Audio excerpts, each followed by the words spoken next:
Good evening, everyone. My name is Alan Ha, and today I'm talking about PED, or is known as price elasticity of demand. Elasticity of demand, or is known as PED, as stated as before, indicates the relationship between prices and quantity demanded. Measuring PED would demonstrate the responsiveness of buyers toward altering prices. PED is calculated using the formula percentage change in quantity demanded divided by percentage change in price. However, due to the law of demand, prices and quantity are always opposite, therefore we must take the absolute value. If PED is equal to 1, it is unitary. If it is greater than 1, then it is elastic, meaning the buyers are extremely responsive and that the demand curve are relatively flat. It also means that revenue would fall off if there is an increase in price.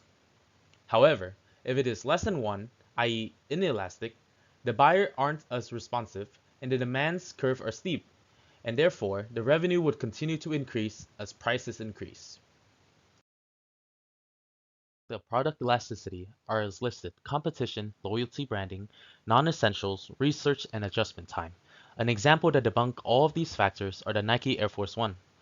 The Nike Air Force One beat out its competition because of its versatility and durability. In comparison to other casual sneakers such as the Converse or the recent popular New Balance, the Air Force continues to remain a classic.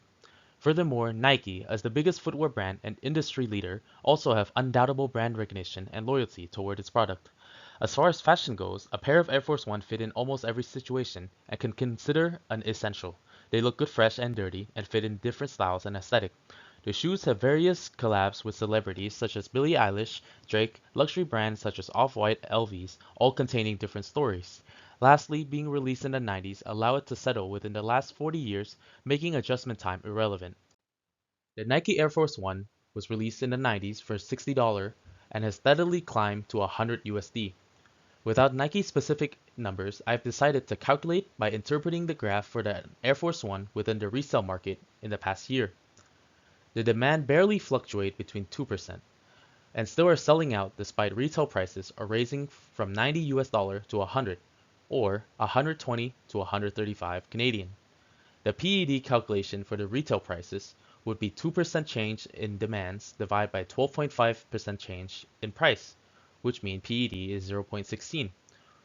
This would mean the increase in price matters very little and the buyers are continuing to purchase the shoe. Therefore, the shoe is an example of inelasticity. This information would be useful to a seller because it allows us to calculate the potential increase in revenue Nike would have potentially earned if they continued to raise the price to $150.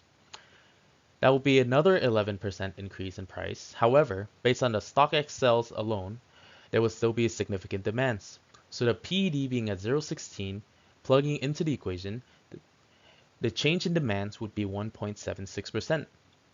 Just from the sales number of StockX, Nike could have went from $16 million with 122,000 sales to $18 million in only losing 2,161 customer if they charge 150 bucks.